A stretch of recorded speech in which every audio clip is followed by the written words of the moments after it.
ब्राह्मण कपड़ा है, क्षत्रिय दंड है, बंधी हुई रस्सी सुवैश्य है, और जो रस्सी जिससे बंधी है वो निम्न वर्गीय शूद्र है। तो क्या किसी एक के बिना इस वितान का संभव है? लेकिन यदि उपयुक्त पात्र में उपयुक्त द्रव्य रखा जाएगा,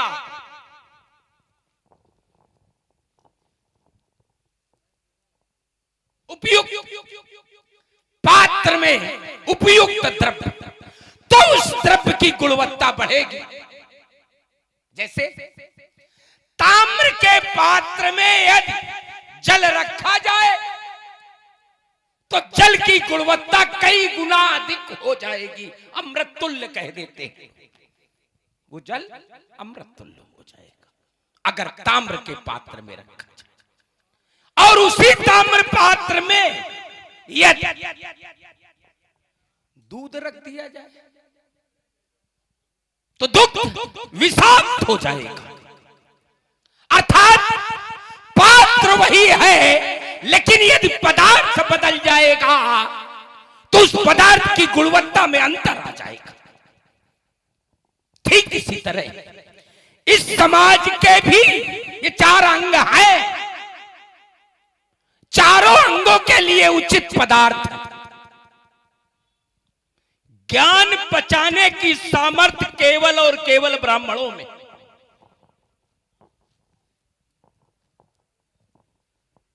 अर्थात ब्राह्मण रूपी पात्र में यदि ज्ञान रखा जाएगा तो ज्ञान कई गुना अधिक प्रभावी होगा।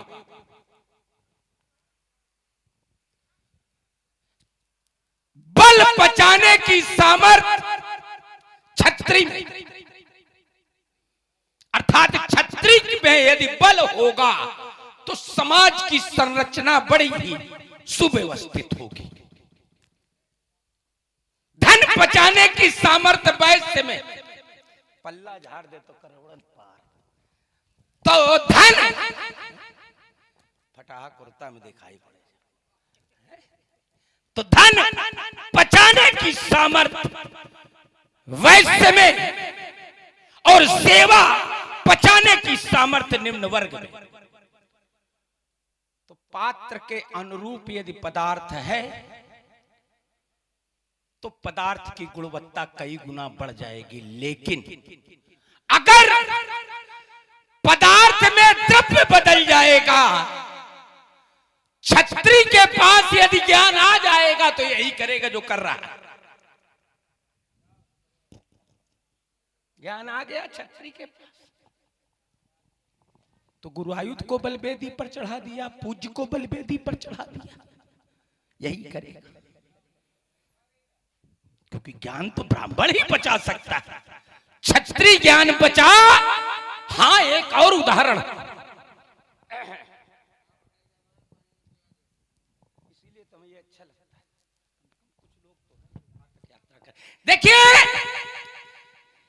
एक ऐसे मनीष जिनका कल्पांत में भी अंत संभव नहीं। आप तो पहुंच गए काकभूषुंडी जी, इनका एक जन्म निम्न वर्ग में हुआ,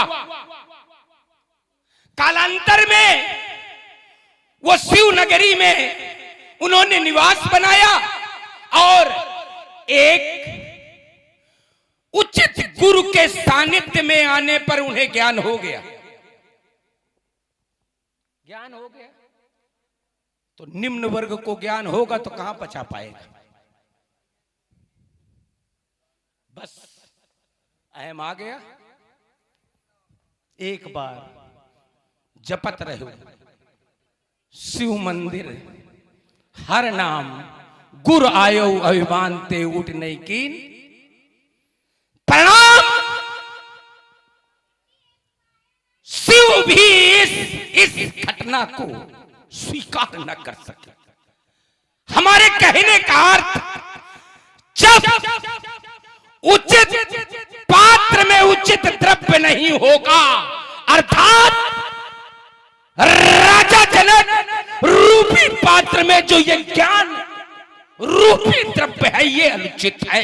परिणाम पूज्य का खंडन, जबकि होना चाहिए पूज्य का पूजन। अब मैं कहने के लिए विवश हूं, कहने के लिए विवश हूं।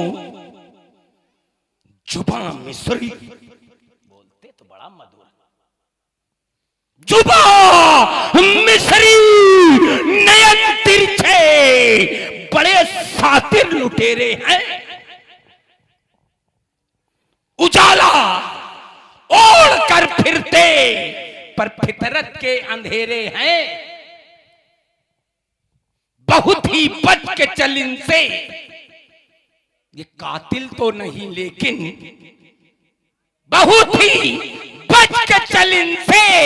ये कातिल तो नहीं लेकिन ये मेरे मुंह पे मेरे हैं, ये तेरे मुंह पे तेरे हैं। मिथिला समाज में सम्मानित दशानंद जी का शुभागमन,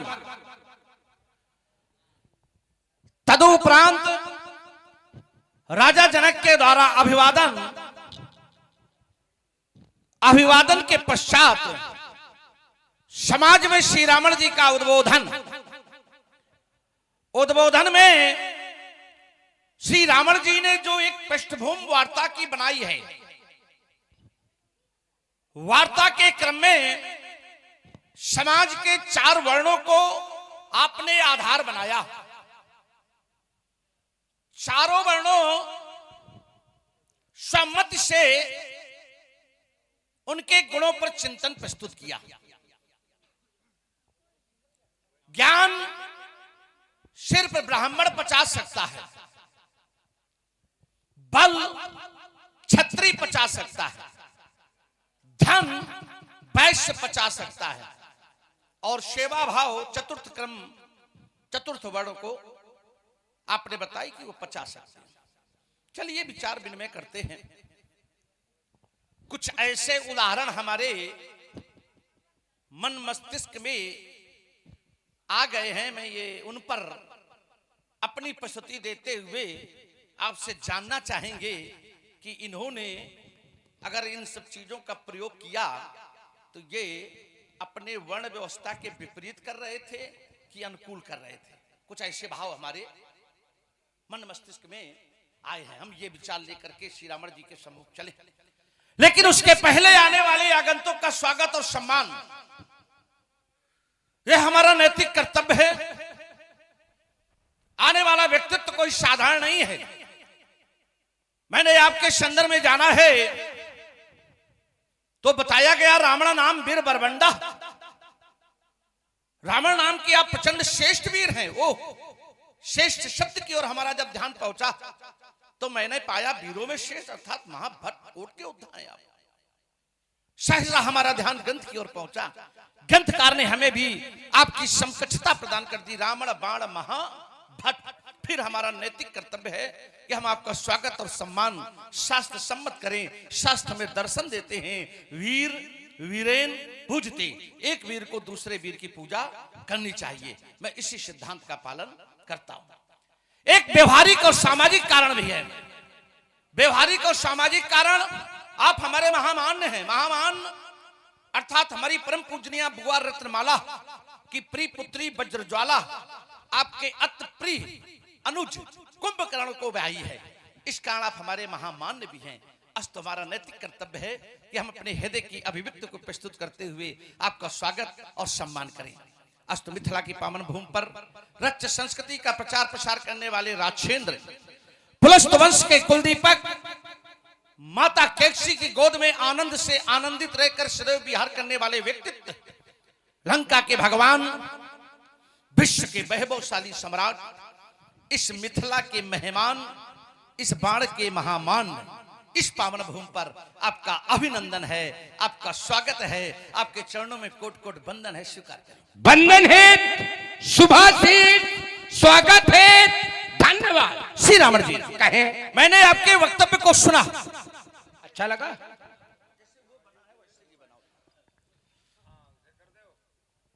विचार करने लगा। दोनों एक जैसे बनाओ। आपने कहा कि अगर ब्राह्मण के पास पचाने की शक्ति है, ज्ञान को सिर्फ ब्राह्मण पचा सकता है, तो इसके परोक्ष में जब मैं पहुंचा तो इसका मतलब है कि अगर ब्राह्मण के पास बल जाएगा तो वो बल पचा नहीं पाएगा। ब्राह्मण के पास ज्ञान पचाने की क्षमता है, और जब हम इसके विपरीत जाएंगे तो अगर ब्राह्मण को बल मिल गया तो वो बल को पचा नहीं पाएगा। आपका कथन ये निकला इसमें। जैसे आपने कहा कि क्षत्रिय के पास पचाने की क्षमता है बल, और क्षत्रिय के पास अगर ज्ञान आ गया तो वो पचा नहीं पाया, जैसे राजा जनक। चलिए मैं दो ही उदाहरण लेता हूं अभी। सबसे पहले मैं परशुराम जी का ध्यान केंद्रित करता हूं, उनके व्यक्तित्व पर ध्यान केंद्रित करता हूं।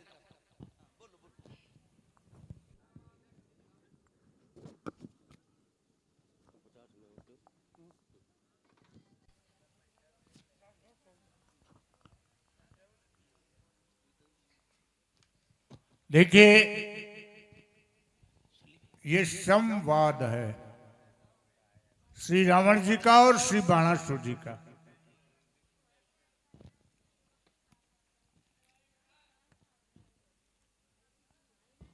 रावण जी को प्रथम क्रम मिला, उन्होंने अपनी प्रस्तुति समर्पित की, अपनी बात रखी, और बाणासुर जी को द्वितीय क्रम मिला तो उसके उत्तर में बाणासुर जी भी कुछ बोल रहे हैं।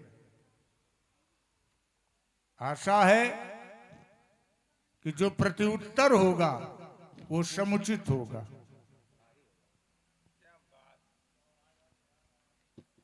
इसी से प्रभावित होते हैं हमारे सुल्ली भैया। सुल्ली भैया 100 मुद्राओं से श्री रावण जी और श्री बाणासुर जी का स्वागत करते हैं। हमारे नरेश कुमार जी, आपकी ओर से भी 50-50 मुद्राएं दोनों ही महान मूर्तियों को समर्पित की जा रही हैं। हम इन दोनों महानुभावों को बहुत बहुत साधुवाद देते हैं। चलिए हमारा ध्यान ब्रह्मर्षि परशुराम जी की ओर पहुंच गया। परशुराम जी ब्राह्मण हैं और उनके पास बल आया। भुजबल भूमि भूप बिन कीन्हे, विपुल बार महिदेवन दीन्हे। तो परशुराम जी के पास जो बल आया है, अब ब्राह्मण हैं, अब बल आया है, तो क्या आप कहेंगे कि परशुराम जी बल को पचा नहीं पाए? क्योंकि बल पचाने की सामर्थ्य ब्राह्मण में नहीं है, आपके कथनानुसार। क्योंकि बल पचाने की सामर्थ्य सिर्फ क्षत्रिय में है, तो क्या यह माना जाए कि परशुराम जी बल को पचा नहीं पाए? क्या परशुराम जी ने बल का दुरुपयोग किया? क्या किसी ने परशुराम जी से कहा कि तुम्हारे द्वारा बल का दुरुपयोग किया गया है? आइए दूसरा उदाहरण क्षत्रिय समाज से दे रहा हूं। राजा विश्वरथ बाद में विश्वामित्र और तपस्या कर रहे हैं। क्षत्रिय हैं, गाद के पुत्र हैं, क्षत्रिय राजा रहे राजा विश्वरथ, तपस्या कर रहे हैं। और उनके भांजे सुनाशेप को राजा अम्बरीश के सैनिक बलि देने के लिए लिए जा रहे हैं। राजा अम्बरीश के सैनिक उनके भांजे सुनाशेप को बल देने के लिए लिए जा रहे हैं। जैसे ही दृष्टि सुनाशेप की अपने मामा पर पड़ी तो मामा के पास दौड़ के पहुंचे।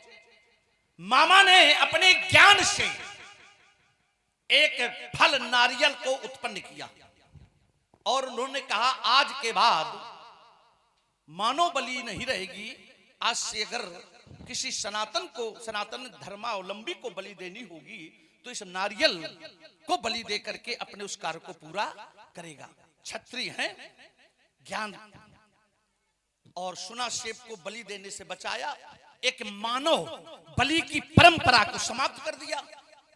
तो ये एक क्षत्रिय के द्वारा किया गया कृत्य ज्ञानमय।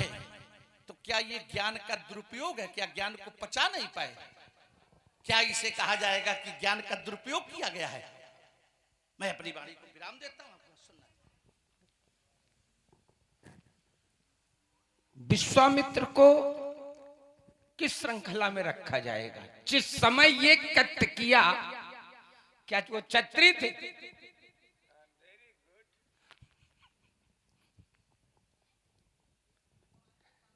सुना सेब के प्राणों की रक्षा की गई। कैसे की गई?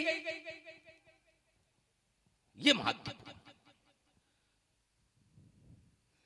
एक मंत्र दिया गया, मंत्र, बस इसका पठन करना, इंद्र प्रसन्न होगा, आएगा। चलिए, विषय हो गया कि वो उस समय क्षत्रिय रूप में नहीं थे।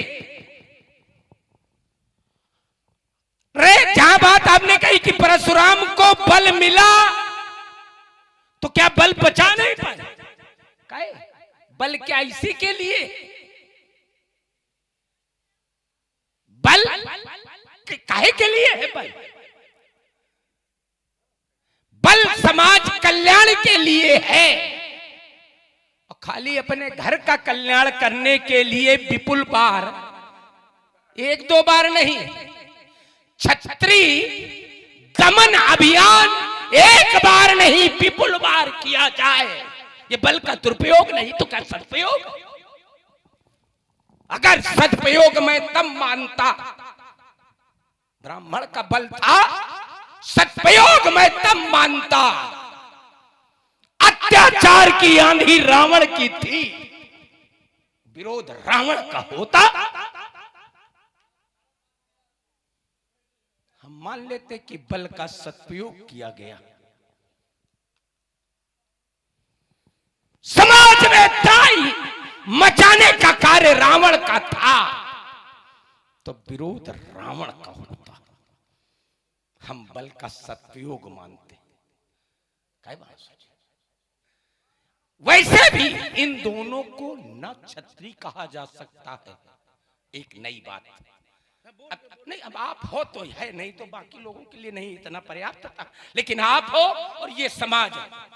कुछ भी हो, संख्या बल चाहे जितना कम हो, जितने हैं वो प्रबुद्ध हैं, इसलिए ये है कि वो दोनों को क्या विश्वामित्र को केवल क्षत्रिय कहा जा सकता है, या परशुराम को केवल ब्राह्मण कहा जा सकता है? फिर क्या कहा जाएगा? बढ़िया, बस यही लिए जा रहे हैं आपका ध्यान। देखिए, जिस समय बाबा ऋचिक ने दो चरु बनाए, एक अपनी पत्नी के लिए और एक अपनी सास के लिए, अर्थात पत्नी की मां के लिए, दो चरु बनाए। एक ब्राह्मणोचित गुणों से युक्त, एक क्षत्रियोचित गुणों से युक्त। ब्राह्मणोचित गुणों से युक्त चरु को कहा, अपनी पत्नी सत्यवती से इसका पान तुम कर लेना, और ये जो क्षत्रियोचित गुणों से युक्त है, इसका पान अपनी मां को करा देना। नारी स्वभाव बस, साहस अनच चपलता माया भय अविवेक असौच अदाया अवगुण 8। तो इस स्वभाव बस चरु माने ये सोचा कि अपनी पत्नी के लिए बाबा ऋचिक ने ज्यादा अच्छा चरु बनाया होगा, हमारे लिए ऐसे बना दिया होगा, चरु बदल ली।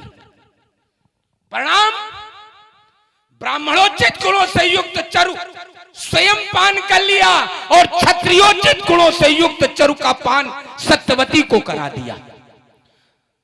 बाबा ने जब देखा कि हमारे भार्या के उदर में जो बालक पल रहा है, ये तो क्षत्रियोचित गुणों से युक्त, उन्होंने कारण जानना चाहा। मैया ने अनभिज्ञता जाहिर की, मुझे इस संबंध में कुछ भी मालूम नहीं है। बाबा ने ध्यान धर के देखा, उन्होंने कहा कि तुम्हारी मां ने तुम्हारे साथ छल किया। चरणों में गिर पड़ी सत्यवती कि आपके द्वारा संतान हो और क्षत्रियोचित गुणों से युक्त हो। उन्होंने कहा कि भाई ये तो चरु का प्रभाव है, ये जा नहीं सकता। हाँ, इतना हो सकता है कि तुम्हारे पुत्र में इसका प्रभाव न हो, तो तुम्हारे पौत्र में इसका प्रभाव होगा। परिणाम स्वरूप भृगुराम समोचित गुणों से युक्त और विश्वामित्र। चलिए बढ़िया बढ़िया। एक आपने आरोप लगाते हुए अपनी वार्ता का क्रम प्रारंभ किया कि क्या विश्वामित्र जी को छत्री कहोगे? ईमानदारी से अपने हृदय पर हाथ रखना कि उस समय जो वो तपस्या कर रहे थे, क्यों कर रहे थे? क्या उस समय विश्व में किसी ने उनको ब्रह्मर्षि स्वीकार किया था? ईमानदारी से केवल हृदय पर हाथ रख करके अपने क्रम में उत्तर देना। क्योंकि तपस्या ही वो इस वजह से कर रहे थे क्योंकि ब्रह्मर्षि के पद से विभूषित होना चाहते थे। क्या उस समय तक वशिष्ठ जी आदि लोगों ने उन्हें ब्रह्मर्षि स्वीकार किया? और अगर नहीं स्वीकार किया तो यह माना जाएगा कि तब तक वो क्षत्रिय ही थे। केवल ज्ञान का प्रयोग है उनके द्वारा। जिस समय उन्हें ब्रह्मर्षि कहा गया, ब्रह्मर्षि से विभूषित विश्वामित्र हैं, मेरी दृष्टि में, मेरी जहां तक अपना अनुभव है, उसके बाद विश्वामित्र ने कोई तपस्या ही नहीं की। यज्ञ तो बहुत किए लेकिन तपस्या उसके बाद नहीं की है। और अगर की होगी तो आप अपने क्रम में इस पर प्रकाश डालेंगे। और अन्यथा, क्योंकि उस समय तपस्या के मूल में ही ब्रह्मर्षि का पद पाना था। आइए, परशुराम जी ने विपुल बार मही देवन दीन्ही, तो ये व्यक्तिगत उन्होंने कार्य किया कि सामाजिक कार्य किया? महिदेवन पृथ्वी के देवताओं को अर्थात ब्राह्मणों को कैसे दी? भुज बल भूमि भूप बिनुकीन है विपुल बार महिदेवन, तो जीत करके क्षत्रिय राजाओं से भूमि को जीता और ब्राह्मणों को दान कर दिया। तो ये व्यक्तिगत है काम कि सामाजिक काम है? इसे दुरुपयोग कहोगे कि सदुपयोग कहोगे? अगर हम कोई संपत्ति जीत कर लावे और उसे अगर बांट दें तो इसे दुरुपयोग कहा जाएगा कि सदुपयोग कहा जाएगा? सामाजिक कार्य कहा जाएगा कि असामाजिक कार्य कहा जाएगा? असामाजिक जैसे आप करते हैं वो है कि आपने जीती अपने पास रख ली, ये है असामाजिक। बांटी नहीं, बांटी नहीं, किसी और को नहीं बांटा। इसको ठीक ठीक भाई ठीक कर लेंगे। तुम जहां पहुंच गए वहीं पहुंच गए। तुम अपने क्रम में उत्तर करना, मैं फिर दूंगा उत्तर। मैं दूंगा उत्तर। तुम जहां पर पहुंच गए हो, जहां से तुम खड़े हो, तुम कहोगे सुखी सकल रजनी चरकीन है? नहीं, यहां नहीं कहोगे, जहां कहो तहां कहना। हम उत्तर देने के लिए सक्षम हैं, उत्तर देंगे उस क्रम में जब आपका विषय आएगा। लेकिन आइए, रुकिए भाई, रुकिए। तो इसे क्या कहा जाए? क्या कहा जाएगा? परशुराम जी ने बल का दुरुपयोग किया। परशुराम जी ने, आपने कहा विपुल बार क्षत्रियों, तो ये क्यों किया उन्होंने? क्योंकि उनके वंश पर चोट पहुंचाई गई थी, उनके व्यक्तित्व का ह्रास किया गया था, उनके भाइयों का वध किया गया था। इसके परिणाम में अगर अपने अपमान का बदला लेना दुरुपयोग है तो मैं कहता हूं व्यक्ति को 100 बार बदला लेना चाहिए। अगर किसी के पास धन है, उससे अपना सम्मान नहीं बचा पा रहा, किसी के पास बल है, उससे अपना सम्मान नहीं बचा पा रहा, जिसके पास ज्ञान है उससे अपना सम्मान नहीं बचा पा रहा है, तो ऐसे बल धन ज्ञान का क्या मतलब? तो परशुराम जी के पास बल था, उन्होंने बल का प्रयोग करके अपने परिवार का सम्मान बचाया, अपने सम्मान की रक्षा की, अपने परिवार की रक्षा की। तो इसे दुरुपयोग कैसे कह सकते हो कि दुरुपयोग किया गया? आइए, एक बढ़िया प्रसंग लाके खड़ा किया कि चरु का प्रभाव है, तो परशुराम जी क्षत्रित्व गुणों से युक्त हैं। तो क्षत्रित्व गुण है उनमें, क्या उन्हें क्षत्रिय स्वीकार किया जाएगा? नहीं, समाज के लोग क्या उन्हें क्षत्रिय मानेंगे? क्या परशुराम जी को क्षत्रिय समाज के लोग कहेंगे?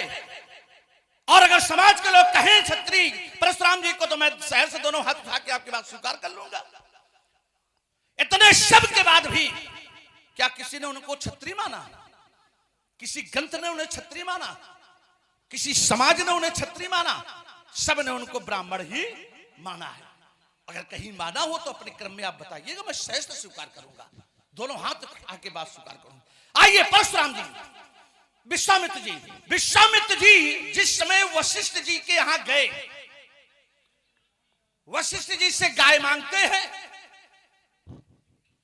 और वशिष्ठ जी ब्राह्मण हैं, तो मांगने वाले को दे देना चाहिए। ज्ञान का प्रयोग, ज्ञान का उपयोग होना चाहिए। अगर कोई द्वार पर आ गया है, भाई ब्राह्मण के 6 कर्म बताए गए, दान लेना, दान देना, यज्ञ करना, यज्ञ कराना, अध्ययन अध्यापन, तो उन्हें अगर विश्वामित्र जी ने मांगा तो दे देना चाहिए।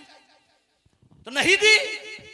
विश्वामित्र जी गाय लेकर के जा रहे हैं, गाय रमाई, वशिष्ठ जी विश्वामित्र से युद्ध कर रहे हैं, विश्वामित्र के 100 पुत्रों का वध कर देते हैं। तो क्या कहोगे कि विश्वामित्र जी ने जो विश्वामित्र जी के पुत्रों का जो वशिष्ठ ने वध किया, तो विश्वामित्र ज्ञानी हैं, तो ये ज्ञान का दुरुपयोग किया कि उपयोग किया?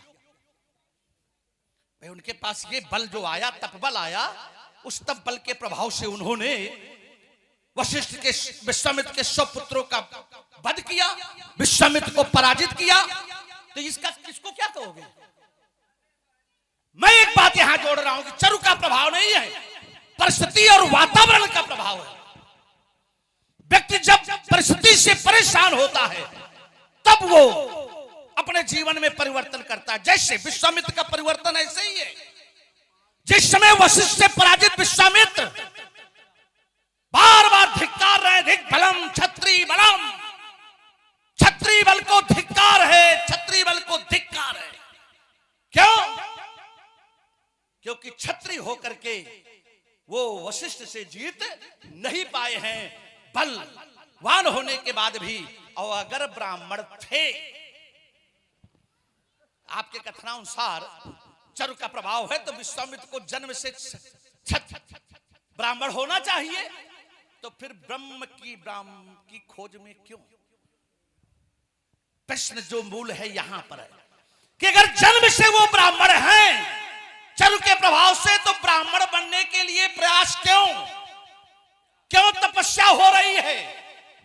क्यों चाहते हैं कि वशिष्ठ जी हमको ब्राह्मण स्वीकार करें? क्योंकि आपके कथनानुसार वो चरु के प्रभाव से ब्राह्मण हैं। तो वशिष्ठ जी ने उन्हें ब्राह्मण क्यों नहीं स्वीकार किया? उनको ब्राह्मण बनने के लिए तपस्या क्यों करनी पड़ी? इससे स्पष्ट होता है कि चरु का प्रभाव नहीं है, परिस्थिति जन्य स्थिति में व्यक्ति के द्वारा अपने जीवन में परिवर्तन किया जाता है। विश्वामित्र ने परिस्थिति उनके सामने आई, आज क्षत्रिय से ब्राह्मण बने हैं। इसी तरह परशुराम जी के सामने एक परिस्थिति आई, उन्होंने बल का प्रयोग किया है, अपने परिवार के प्रति किए गए अत्याचार का सहस्त्रा बाहु का वध करके बदला लिया है। तो इसमें कहीं से भी कोई अनुचित नहीं किया। आप अगर उन्हें चलिए देखिए, असल में तराजू गड़बड़ कर रहे हो, दोनों तरफ पसंगा लगा रहे हो। हाँ, एक तरफ वशिष्ठ से चाहते हो कि जिस समय विश्वामित्र ने गाय मांगी तो गाय दे देनी चाहिए, शब्द है। तो कहे वहां भी तो गाय सहस्त्रबाहु अर्जुन ने मांगी थी,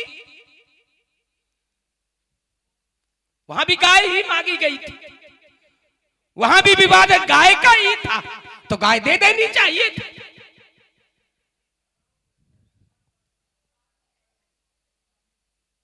गाय नहीं दी गई वहां भी और यहां भी। चलिए अब आपने कहा वशिष्ठ ने उनके 100 पुत्रों का वध कर दिया। किसी ग्रंथ में कहीं पर भी वशिष्ठ द्वारा एक शस्त्र का प्रयोग किया गया हो तो ईमानदारी से आप बता। यद्यप जानत आप सब हो, लेकिन अब आपका तो फसावे का है। तो यह है बोली भाई, कब भाई उनके 100 पुत्रों का वध कैसे हुआ? जब गाय को लेकर के जाने लगे तो गाय ने आकर के वशिष्ठ से पूछा कि क्या आप हमारा त्याग कर रहे हैं? उन्होंने कहा नहीं, मैं इनके जो इनके छत्रित्व बल के आगे अपने आप को निर्बल मान रहा हो, इसलिए इनका प्रतिरोध नहीं कर पा रहा हो, तब गाय ने रभाना शुरू किया। उससे सैनिकों का प्रादुर्भाव हुआ और उन सैनिकों ने, साधुवाद, धन्यवाद। इसीलिए केवल यहां हमें अच्छा लगता है कि हर व्यक्ति प्रबुद्ध है, हर व्यक्ति की पहुंच वहां तक है। चलिए, इसके बाद हाँ, एक दंड का भी प्रयोग किया।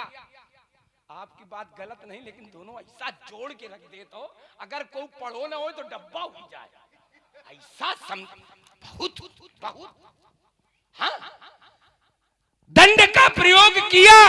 कब? इसके बाद विश्वामित्र तपस्या करने चले गए।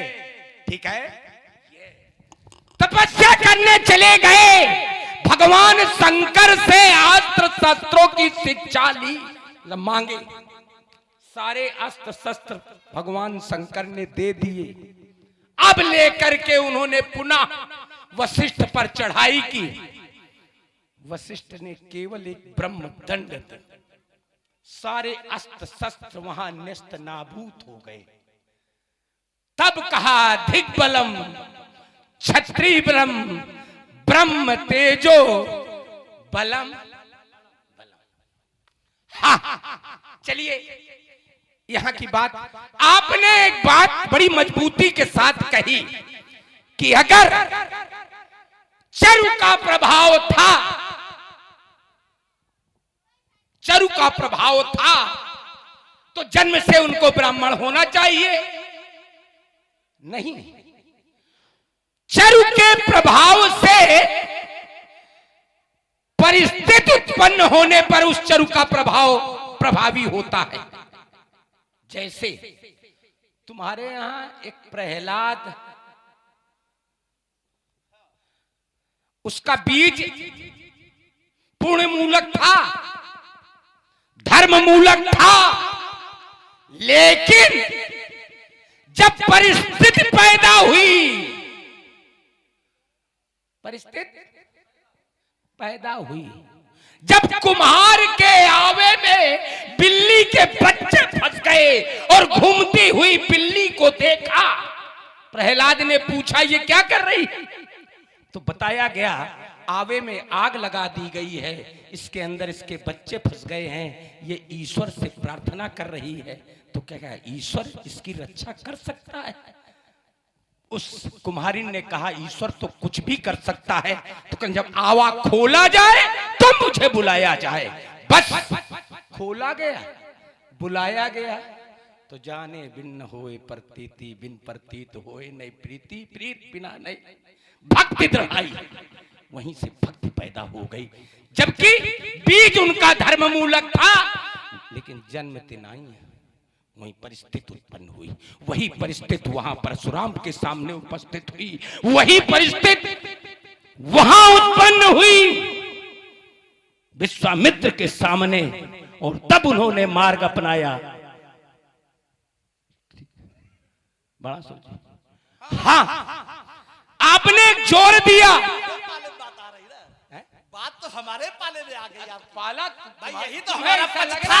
भाई देखो, भाई पक्ष तो हमारा यही था कि परिस्थिति जन्य स्थिति में व्यक्ति परिवर्तन करता।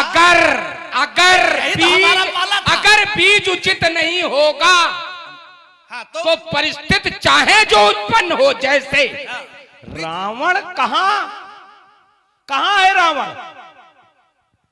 जहां सब महात्मा, पिता महात्मा और बाबा महात्मा, उनके यहां तो काहे परिस्थिति तो वहां तमाम बनी होगी, लेकिन अब बीज गड़बड़ नहीं। और विभीषण वहीं रहा। देखिए वो क्यों? क्योंकि उसका बीज सही। तो जब बीज गड़बड़ होगा या बीज सही होगा, यही है वहां भी।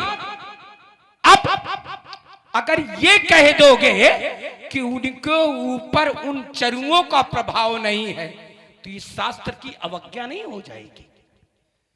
उस ऋचिक बाबा की अवज्ञा नहीं हो जाएगी।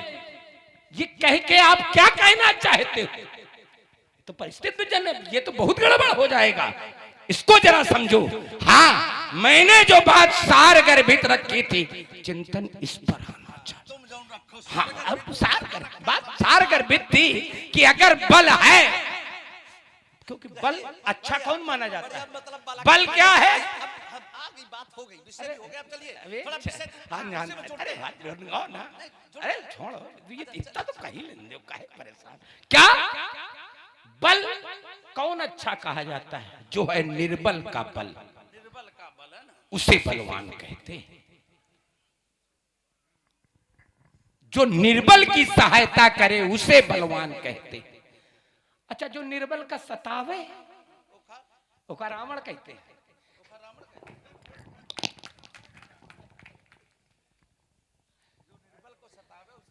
जो ईमानदारी है, जो न्याय की बात है, मैंने वो कही है।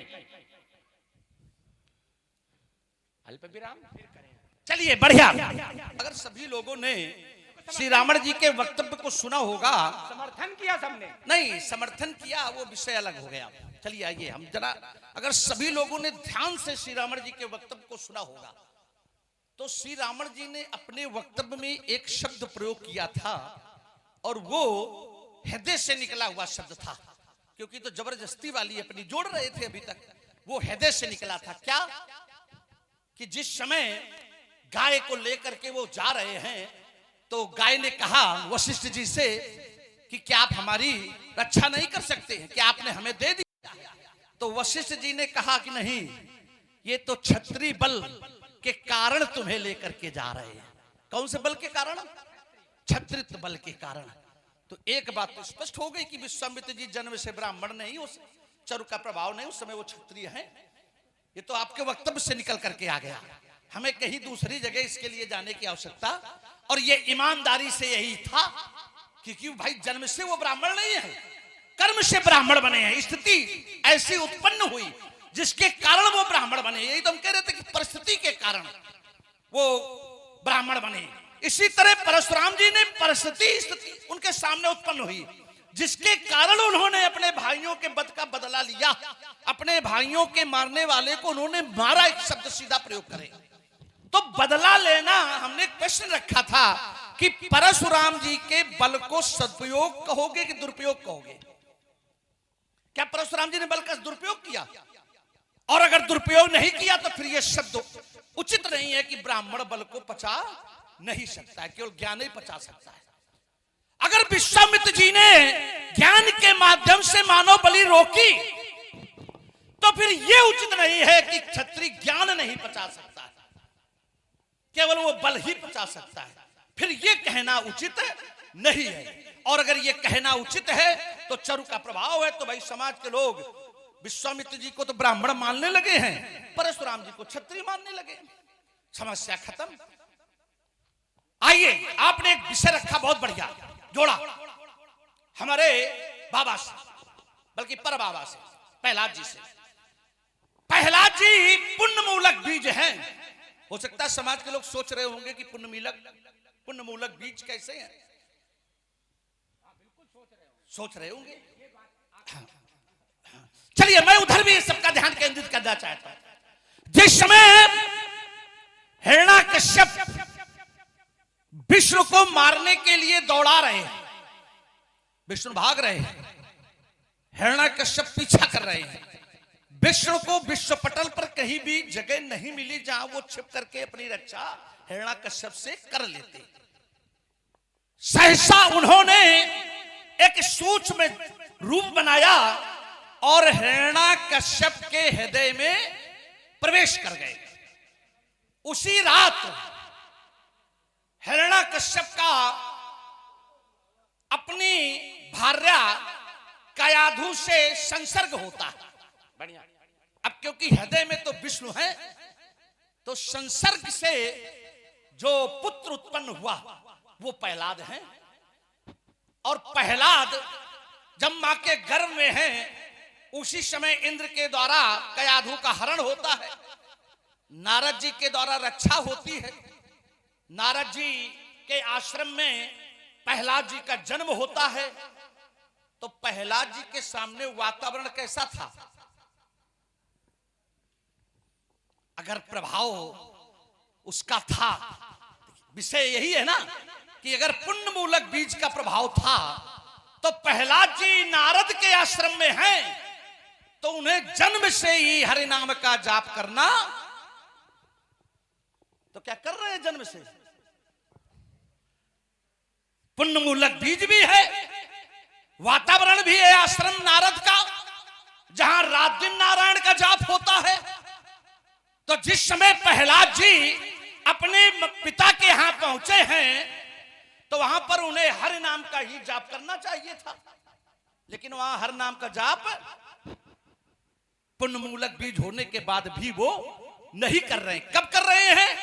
जब उनके सामने स्थिति उत्पन्न हुई, उन्होंने एक ऐसी स्थिति देखी, जब प्रभाव को जाना, उस व्यक्तित्व को जानने का प्रयास किया, तब उन्होंने हरि के नाम का जाप किया है। तो रावण जी ये कह देना कि चरु का प्रभाव पुण्य मूलक, अब जैसे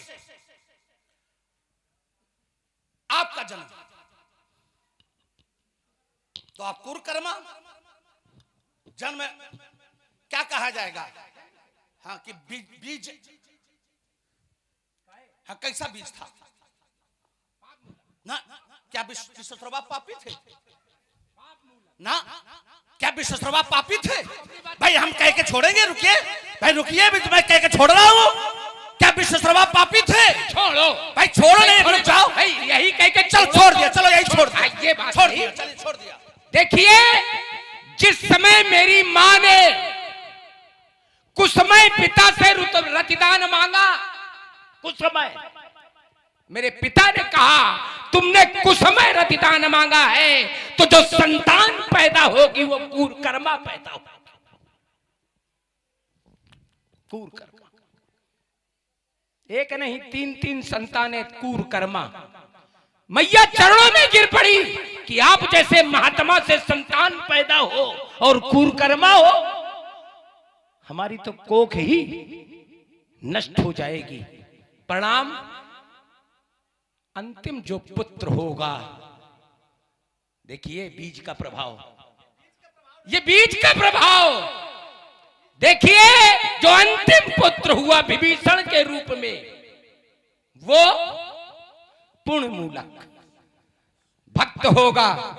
तो ये उस संत का प्रभाव है कि उन्होंने स्थापित किया, परिणाम स्वरूप बीज पाप मूलक, परिणाम स्वरूप हाँ, अब जन्म से वो भी नहीं, वो भी उसी आश्रम में शिक्षा ले रहा है, वो भी उसी आश्रम में रह रहा है, वो भी ऋग्वेदादि अनन्य शास्त्रों का अध्ययन कर रहा है, लेकिन काल पाए पुन सुन सोई राजा। क्या किया? जिस समय वरदान मिला, वर पायो कीन्हु सब काजा और जीते लोकपाल सब। तो देखिए, जैसे जैसे समय परिस्थिति अनुकूल आई, जब तक अनुकूल नहीं आई तब तक आश्रम में बड़ी विनम्रता के साथ पिता के सानिध्य में, बाबा के सानिध्य में रहे। लेकिन तो था प्रभाव वही, देखिए बिल्कुल सीधे अर्थ है, वहां पे विभीषण भी है साथ में, वो भी साथ में रह रहा है, वो भी साथ में तपस्या कर रहा है, लेकिन तीनों अपने अपने बीज के अनुसार ही वरदान की प्राप्ति कर रहे हैं, भाव सहित। विषय जैसे लिया था वैसे छोड़ो। नहीं, ऐसे कैसे छोड़ो? तुम तो जैसे बीच में लिया था ना, देखो भाई बीच में आपने मांगा था, भाई बीच में कहा छोड़ो, अब जैसे हम कह रहे छोड़ो, तुमने बीच में तो लिया था, क्योंकि सारे बातें छोड़ करके इसी विषय पर आई थी, छोड़ो। आइए, आपका जो बीज है ये क्या पाप मूलक है? आप विश्वश्रवा के बेटे हैं, तो विश्वश्रवा से बेटे भाई, बीज पाप मूलक नहीं है, परिस्थिति जो उत्पन्न की गई तुम्हारी मां के द्वारा, यही हमारा पक्ष है कि परिस्थिति जो स्थिति है, अगर तुम्हारी मां कुसुमय तुम्हारे पिता से रतिदान न मांगती तो शायद तुम्हारे जैसा कूरकर्मा पैदा। तो ये परिस्थिति है ना, ये बीज नहीं है, ये परिस्थिति के कारण आप कूरकर्मा पैदा हुए। क्योंकि संध्या काल का समय था, माता तुम्हारी विवश कर दिया। विश्वश्रवा को रतदान के लिए जब तुम्हारी मां के द्वारा विवश किया गया तो ये तो बीज क्या हुआ? कहा बीज तो पुण्य में लग था, केवल परिस्थिति के कारण। यही है भाई देखिए, रुक जाइए, अब देखो उत्तर में दे रहा हूं। अगर बीज पाप मूलक था तो विभीषण भी पापी होने चाहिए थे। बीज तो वही है। अगर समय का प्रभाव नहीं है, परिस्थिति का प्रभाव नहीं है, तो विभीषण फिर कैसे धर्मात्मा हो गया? फिर तो उसे भी बीज तो वही है, फिर तो उसे भी आपके जैसा अत्याचारी, पापाचारी, दुराचारी होना चाहिए। बीज तो वही है ना। विषय केवल जो है कि आपकी मां ने जो रतिदान मांगा वो समय उचित नहीं था। और ईमानदारी से बताना अपने क्रम में कि आपका जन्म हुआ, लालन पालन हुआ, पिता के यहां जब तक रहे तब तक क्या आपने कोई एक भी अत्याचार किया? कोई एक भी अत्याचार किया हो पिता के आश्रम में रह के? तो बताना अपने क्रम में। जिस समय तुम अपनी मां के साथ ननिहाल गए, बल्कि एक ग्रंथ में ऐसा भी वर्णन मिलता है, देखिए परिस्थिति फिर जोड़ रहा हूं, कि एक समय तुम अपनी मां के गोद में बैठे हुए थे। कहां? हम बता दो कि एक ग्रंथ में ऐसा भी मिलता है, हम जोड़े दे रहे हैं वहीं उसी ग्रंथ में जहां ये बालता एक ग्रंथ में ऐसा भी मिलता है कि आप आश्रम में अपनी मां की गोद में बैठे हुए थे। हम जोड़े दे रहे हैं बा ईमानदारी से। और परिणाम स्वरूप कुबेर का वहां आना, आपके द्वारा पूछना, माता के द्वारा बताना और मां के द्वारा कुबेर जैसा बनने की इच्छा व्यक्त करना, तो इसे क्या कहोगे? आपके सामने परिस्थिति उत्पन्न की गई, एक स्थिति ऐसी बनाई गई कि मैं तुम्हें भी कुबेर जैसा देखना चाहती हूं। ये स्थिति बनाई गई है, एक परिस्थिति तुम्हारे सामने लाके खड़ी की गई। इस कारण तुम कुबेर जैसा बनने के लिए तुमने सबसे पहले कुबेर पर ही दावा बोल दिया, कुबेर से ही राजपाट छीना, कुबेर से ही वाहन छीना। तो ये बीज का प्रभाव नहीं था, ये परिस्थिति का प्रभाव है, वातावरण का प्रभाव है। जो स्थिति तुम्हारे सामने उत्पन्न हुई तब तुम अत्याचारी, पापाचारी, दुराचारी बने हो।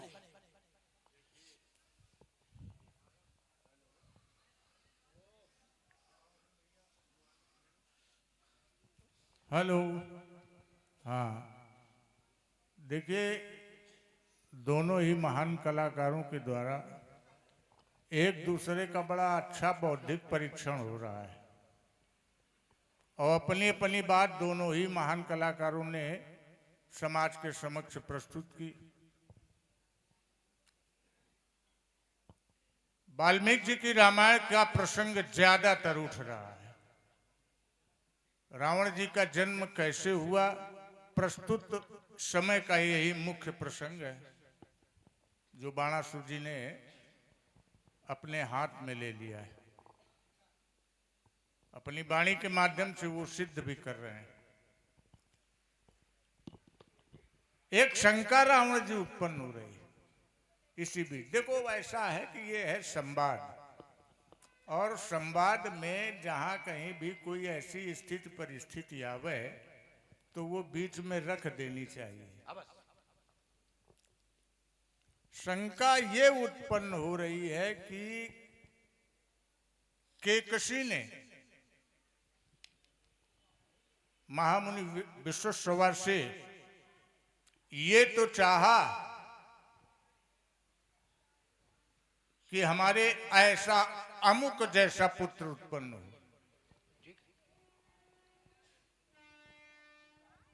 लेकिन पाप मूलक और पुण्य मूलक की जब बात आती है तो उस बीच में ये ऐसा लगता है कि ना ही उन्होंने स्पष्ट रूप से रतिदान मांगा है और ना ही कहीं इसका उल्लेख है कि रतिदान हुआ भी। ये शंका है। इस संबंध में अगर अन्य ग्रंथों के साथ आपका कोई सामंजस्य ऐसा बैठा हो दोनों ही लोगों का? देखो, इसमें स्पष्ट है, जहां जिस ग्रंथ से ये विषय लाया गया है, तो जिस समय मैया केकसी उनकी सेवा में रहती थी, मैया केकसी ने से जिस समय हमारे पिताश्री ने पूछा कि सेवा का उद्देश्य, तो कहें आपसे एक वीर पुत्र की इच्छा। बस उसी समय पिता ने कहा कि ये तुमने कुसमय रतिदान मांगा है। ये शब्द है बाकायदा वहां पे, कुसमय रतिदान मांगा है, इसलिए जो तुम्हारे संतान होगी वो कूरकर्मा होगी। बात आपने अपनी जगह अच्छी रखी, लेकिन जब उन्होंने ये वरदान दिया है तो उसके बाद में रतिदान हुआ या नहीं हुआ? देखिए, ये क्या शास्त्र स्पष्ट करते हैं कि इसके बाद क्या हुआ? ये शास्त्र स्पष्ट नहीं करते हैं कि इसके बाद क्या हुआ। नहीं, ये जैसे गोस्वामी जी ने जहां लिखा तो सीधे लिख दिया, काल पाए पुन सुन सोई राजा भयो निशाचर सही समाजा। तो ये शास्त्र ये नहीं बताते हैं कि इसके बाद क्या क्या हुआ। बताया जाता है, नहीं, बताया जाता है। ऐसी भी स्थितियां परिस्थितियां ऐसी स्थितियां परिस्थितियां अगर आती हैं, जब वहां पे एक शब्द प्रयोग हो गया, तो इसके बाद अब क्या हुआ, इस पर कोई टिप्पणी करना ये एक बड़ा मतलब हल्के स्तर की बात। टिप्पणी नहीं कर रहा हूं। नहीं, ये आप मतलब आप कह रहे हो इसके बाद क्या हुआ। अब इसके बाद क्या हुआ, जब वो भार्या स्वरूपा है, एक तोड़ा पत्नी हमारी, आप एक बढ़िया मैं वही जोड़ के दे रहा हूँ, वहीं से जोड़ के दे रहा हूँ। केवल एक मेरी माँ नहीं थी, केवल केकसी नहीं थी, पुष्पोत्कटा भी थी, राका भी थी।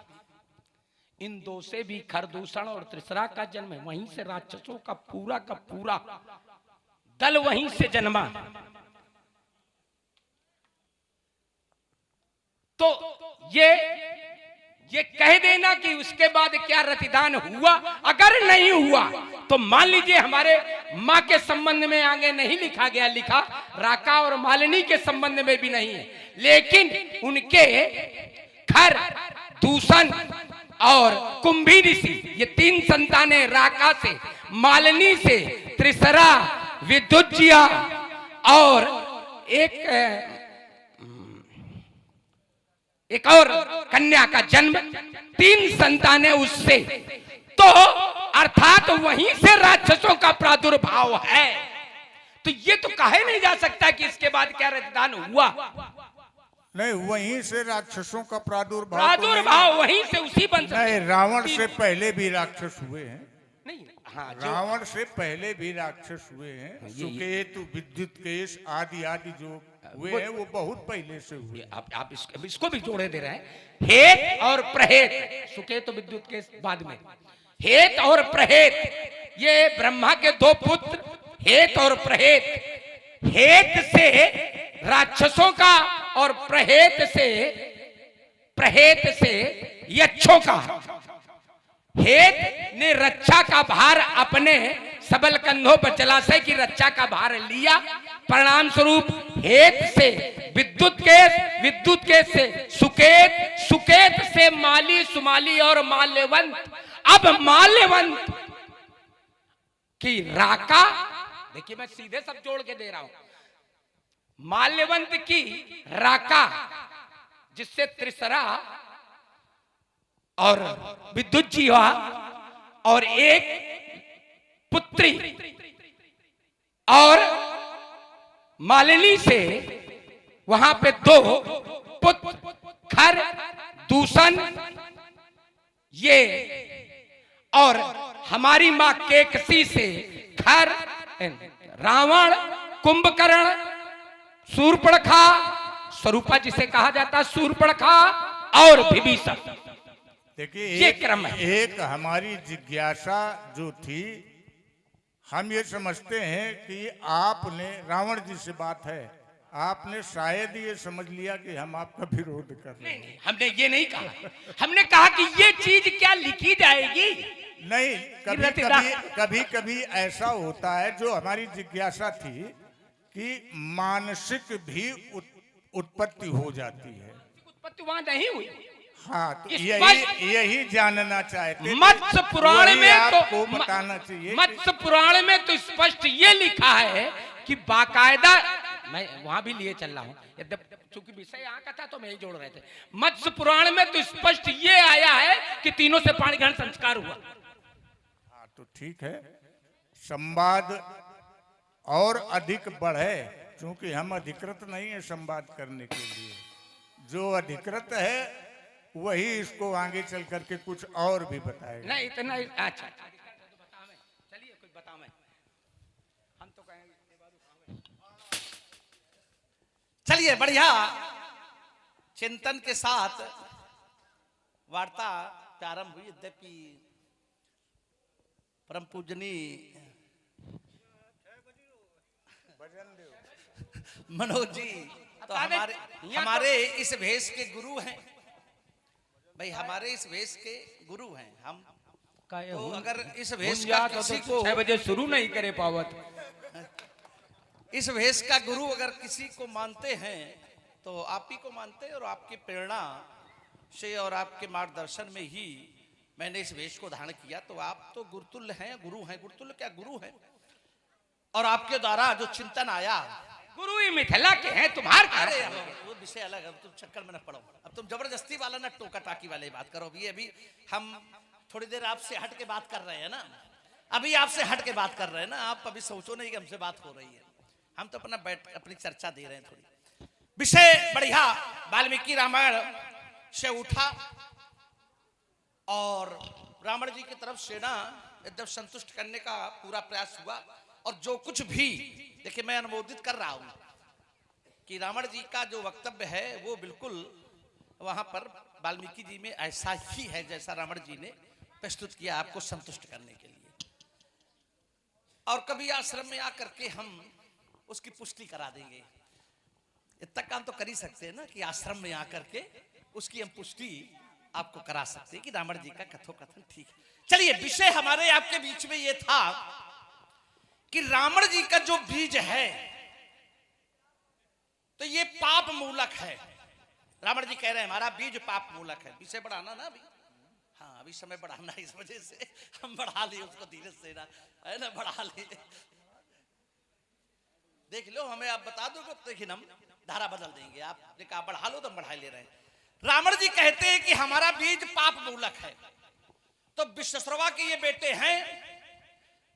अच्छा, तो राम जी से भी मिलना होगा ना, तो फिर तो भी धारा बदल ही जाए तो फिर नहीं, वो ऐसा है कि अभी हम कुछ पात्रों का शायद उनकी कुछ प्रतीक्षा कर रहे हैं। अच्छा, तो देख कुछ पात्रों अभी हम कंफर्म करवा रहे हैं। चलिए, हम तब तक वार्ता शुरू रखते हैं और जैसे आप बता दोगे वैसे हम धारा बदल देंगे। हाँ, लेकिन एक बात हम कह देते हैं कि वार्ता बड़ी लंबी चौड़ी तो हो गई, फिलहाल अभी हमारे मन को संतोष नहीं मिला है। चलिए, बढ़िया, हम वहीं पहुंचते हैं, फिर दोहराते हैं। कारण ये है कि यदि रतिदान हुआ तो 3 राक्षस और 1 भक्त, तो क्या एक ही समय में दोनों चीजें?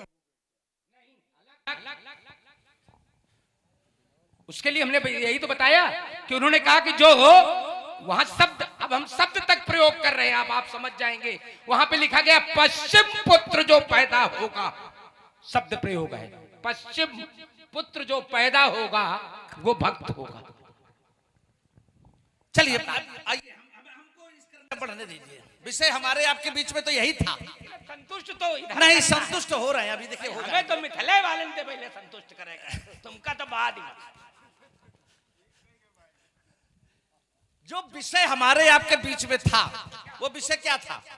हमारा ये था कि ज्ञानी के द्वारा, और ज्ञान अगर छत्री में जाएगा, ये विषय अलग हो गया। यही वही है कि अगर ज्ञान छत्री में जाएगा तो वहां दुरुपयोग ही होगा। समाज जो हो रहा है, जो समाज से प्रश्न आया है उसको उस पर जरा ये देखिए, वहीं पर चलिए जहां छोड़ा गया है। अभी वहीं पर हम लोग चलते हैं, वहां बाद में चलो दुरुपयोग होगा, है ना। हम जोड़ेंगे अभी, वहां पर भी जोड़ेंगे। आपने कहा कि हमारा बीज पाप मूलक है। आप विश्वश्रवा के बेटे हैं, आपका बीज पाप मूलक है, तो कुबेर भी विश्वश्रवा का बेटा है, तो कुबेर को किस कोट में लाके खड़ा करेंगे? भाई पुत्र तो विश्वश्रवा का वो भी है। इसका मतलब है कि विश्वश्रवा से जो पुत्र उत्पन्न होगा वो पापी होगा, ये जरूरी नहीं है। जरूरी ये है कि जिन परिस्थिति और स्थिति में तुम्हारी मां ने पुत्र चाहा है, वो परिस्थिति जो थी वो पुत्र पाने, कुबेर जैसे पुत्र पाने की अनुकूल नहीं थी। तो परिस्थिति जन्य स्थिति के कारण तुम्हारे जैसा कुकर्मा पुत्र पैदा हुआ है। इतने नहीं, विभीषण छोड़ो ये। छोड़, बड़ी बड़ी बड़ी दे, बिल्कुल मिला के दे, क्योंकि हम आप इसी के लिए जाने जाते हैं। बिल्कुल चोट पर चोट पहुंचे। उनसे पूछ के आओ जल्दी से। आपके यहाँ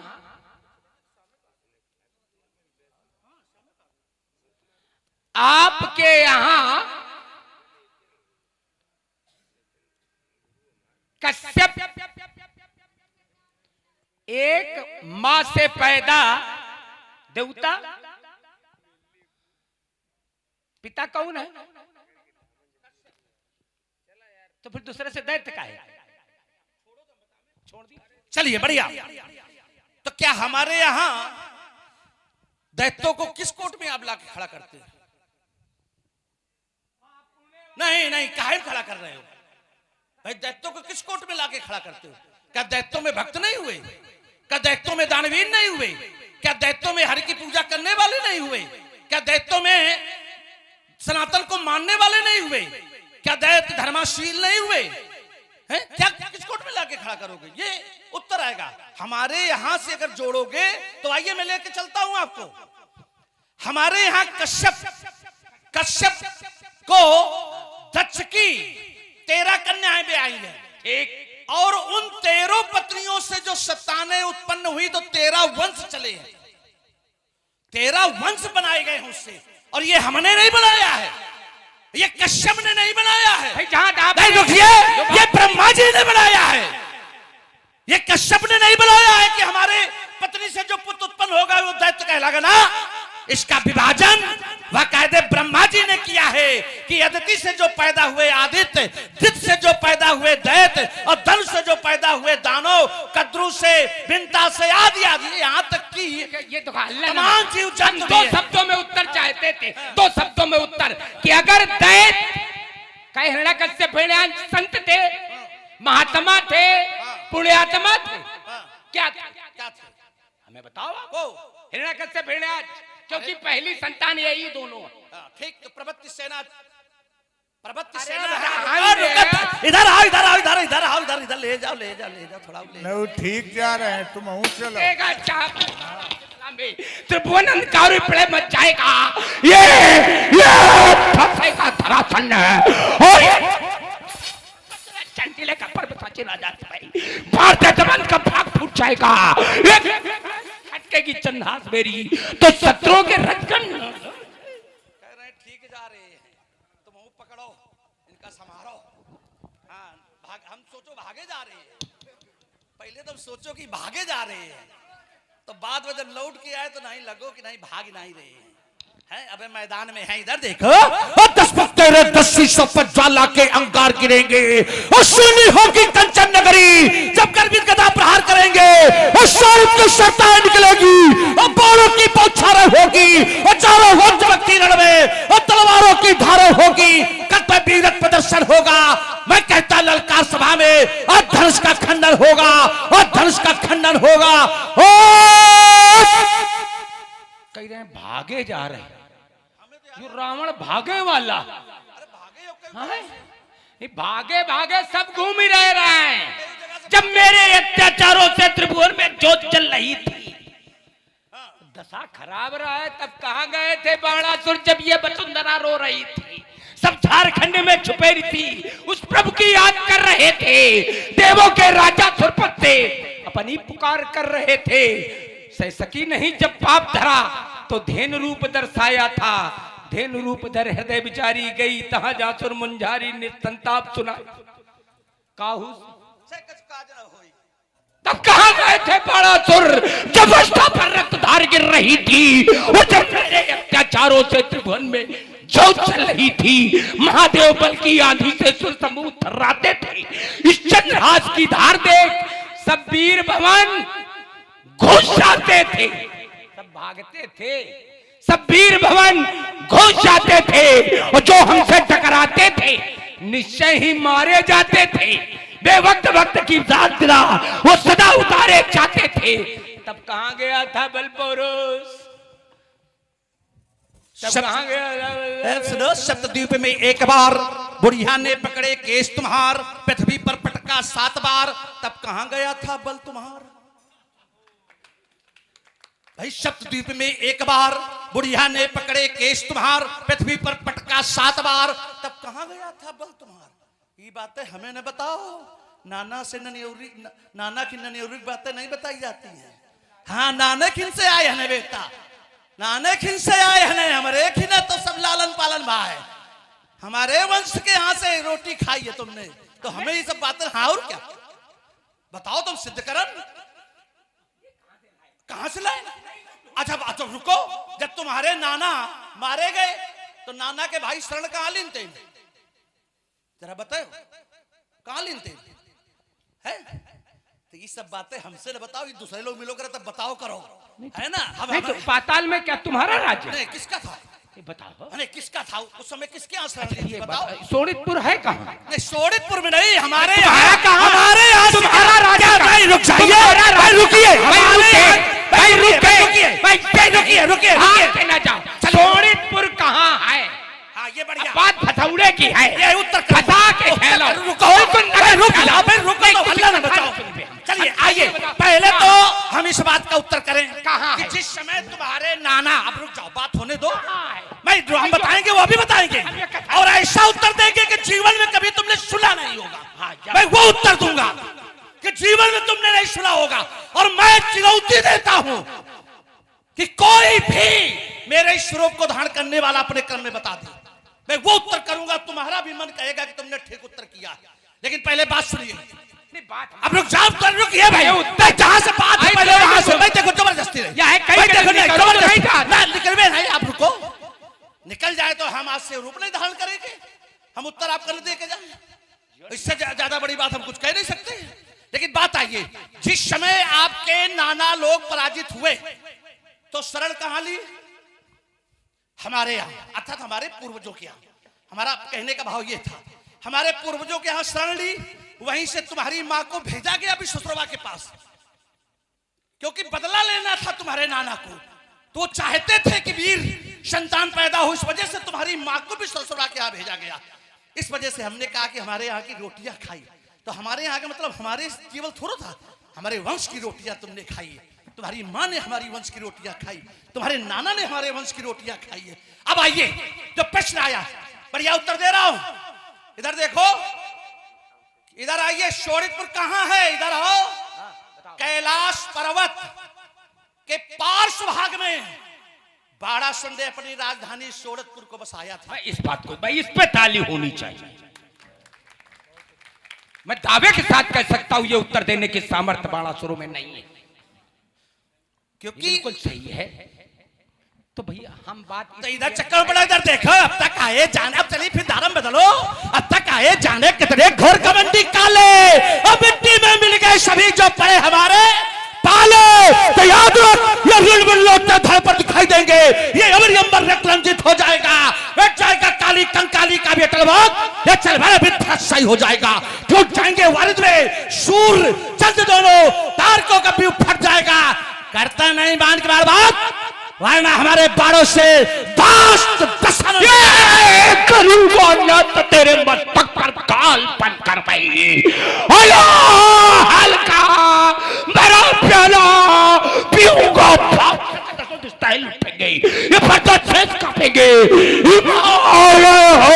भरा सही करो जब बुद्धन की शक्ति अलौकिक है, पलट दुबान स्थल पर करूंगा चंद्र और बाहुए आशार पेश करूंगा चार चार और बंसांस की धूल में मिलाऊंगा और धरा का पर्दा फड़फड़ाया आज शब्द सिंधु शब्द दीप एक में मिलाऊंगा। आवे शंकर प्रंकर भी रक्षा है एक मिनट में तुमको छकाऊंगा। याते समझाऊं तुम्हें बार बार, याते समझाऊं तुम्हें बार बार, वरना तुम्हारे वचकात आज सभी न बचाऊंगा। देखो कहो ना कर रहा हूं, हमने इन पर लगाया प्रतिबंध, तुम हो प्रतिबंध के विरोध में, तो कहो ना बढ़ाओ आगे, लगाओ हाथ। अब इन देखो कहीं चैला चीर के डाल दे। लसोड़े के जंगल में पैदा हो रहा। लसोड़ा माने जाना था, लभेड़। हाँ, लसोड़ा माने लभेड़। वही जंगल में ही पैदा भेरा। काफी दिन लकड़ी कड़ी चीरी है तो बड़ा अभ्यास है। अच्छा तुम का अपने आप का लकड़ी समझो? नहीं तो तुम हमें का हम लकड़ी तो कह रहे समझ रहे चैला आई चीर दे। तो आप फिर लकड़ी समझ रहे हो तो धोखा हो जाएगा। अच्छा ऊंट के मुंह में जूरा तो ऊंट और जीरा ढूंढो। ये लोकोक्ति नहीं, वो लोकोक्ति है जो बाद वाली के पहले वाली नहीं है। वह थोड़ा लोकोक्ति, ये है लोकोक्ति जो ऊंट के मुंह में जीरा, या लोकोक्ति है, लेकिन वह थोड़ा लकड़ी चीरा चैलाई। इधर देखो धोखा हो जाएगा, कहीं दही के धोखे चूना न पी जाओ आते तक फाट जाए। इस समय को सब यही चक्कर में इनते धोखा हो जाए, हमारा नाम ऊपर हो जाए। तो खतरा मंडरा रहा है क्या? अच्छा ये बताओ तुम्हारा हर वक्त ऊंची इमारत खतरे में रहती है। रहती तो है, लेकिन अगर तुमसे धोखा हुई तो ऊंची इमारत क्या मिली? तुम्हारे बेस वाले का मिली तो उन्हें इनके समारोह। हम लोगों से कहा है हमारा खतरा हम लोगों से, अरे नहीं। तुम्हारा खतरा तुमसे। भाई ऊंची इमारत तुम्हारी जैसी किसी को बनानी हो तो वो तुम्हारे साथ चाहे। यही चक्कर में तो परेशान है कि उधर से तनक तुम्हारी ढील हो। देखिए ये भैया हैं दोनों कृष्ण बाबू जी द्विवेदी।